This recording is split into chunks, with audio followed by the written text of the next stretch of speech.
Diferente das marinhas britânica e americana, o Tratado Naval de Washington deixou o Japão com tonelagem disponível para construir contratorpedeiros e uma frota moderna relativamente pequena.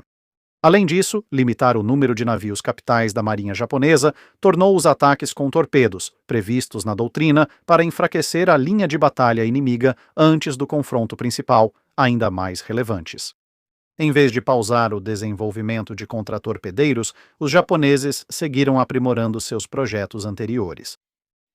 Eu disse que os projetos anteriores começaram com o Minakaze, uma classe de cerca de 1.300 toneladas e 4 canhões, cuja iteração mais recente era a classe Kamikaze, nomeada muito antes da associação com ataques suicidas.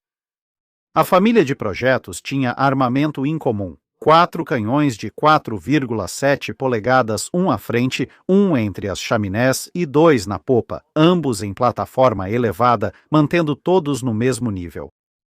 Enquanto outros contratorpedeiros tinham um canhão dianteiro em posição elevada, esses usavam um lançador de torpedos em montagem rebaixada. A nova classe, a classe Mutsuki, introduziria algumas mudanças. A mais óbvia era a proa.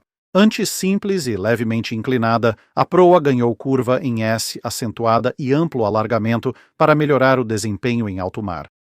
Além disso, o layout dos canhões, com 4 canhões espaçados e no mesmo nível, foi mantido, mas os lançadores de torpedos foram modificados. Em vez de 3 montagens duplas, agora havia 2 montagens triplas, usando torpedos mais novos e mais eficazes, embora a posição recuada da montagem dianteira tenha sido mantida. A concentração dos torpedos significava que, pela primeira vez na marinha japonesa, torpedos de recarga podiam ser transportadas. Isso significava que, embora apenas 6 torpedos pudessem ser disparados por vez, era possível retornar ao combate depois com mais 6 torpedos. As únicas outras armas fornecidas eram um par de metralhadoras para uso antiaéreo, com 38.500 cavalos de potência, impulsionando os navios pela água a pouco mais de 37 nós em condições ideais. Uma dúzia de navios seria encomendada, com a construção iniciada entre 1923 e 26 e comissionados entre 1925 e 27. Eles foram a última classe de contratorpedeiros da Marinha Imperial Japonesa antes da classe Fubuki, que representou uma grande atualização em tamanho e poder de fogo. Inicialmente, a classe recebeu nomes tradicionais japoneses para os diversos meses do ano. Porém, lá por 2/3 do caminho, eles parecem ter perdido o foco dessa ideia, pulando agosto completamente, mas incluindo setembro, e depois mudando para fases da lua nos últimos 4 navios.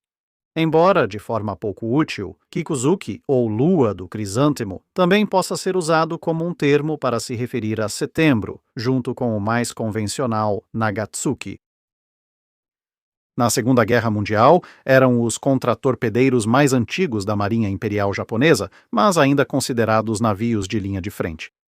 Mas com isso vieram os riscos associados, com um dos navios da classe, o Kisaragi, sobrevivendo à entrada do Japão na Segunda Guerra Mundial por apenas 4 dias. Foi afundado no ataque japonês à ilha Wake, deixando de ser o primeiro grande navio japonês de superfície perdido na guerra. Isso só ocorreu porque um navio da classe Kamikaze explodiu minutos antes. Outros 2 navios, incluindo o líder da classe, foram perdidos na campanha de Guadalcanal e outro foi afundado ao tentar abastecer tropas japonesas na Nova Guiné, totalizando 1/3 da classe perdido até o fim de 1942. 1943 levou mais 3 dos sobreviventes, 2 sendo perdidos em ataques aéreos e Nagatsuki sendo atingido pelas forças dos Estados Unidos durante a Batalha do Golfo de Kula e forçado a encalhar. Os últimos 5 navios seriam então perdidos em 1944. Fumizuki foi atingido em fevereiro por aeronaves americanas enquanto atacavam Truk. Minazuki encontrou o submarino USS Harder em junho e foi atingido por torpedo.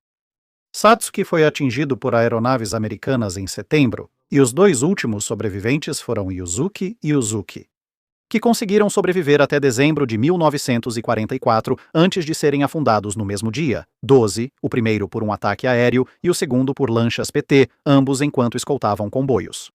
Apesar de, naquela época, terem substituído metade dos canhões principais e um lançador de torpedos por vários canhões antiaéreos de 25 mm, Isso significava que não havia sobreviventes para examinar após a guerra, restando apenas os destroços em portos e perto de Guadalcanal, em águas rasas, como possíveis pistas sobre o armamento e equipamentos dessas embarcações quando foram perdidas. É isso por este vídeo. Obrigado por assistir.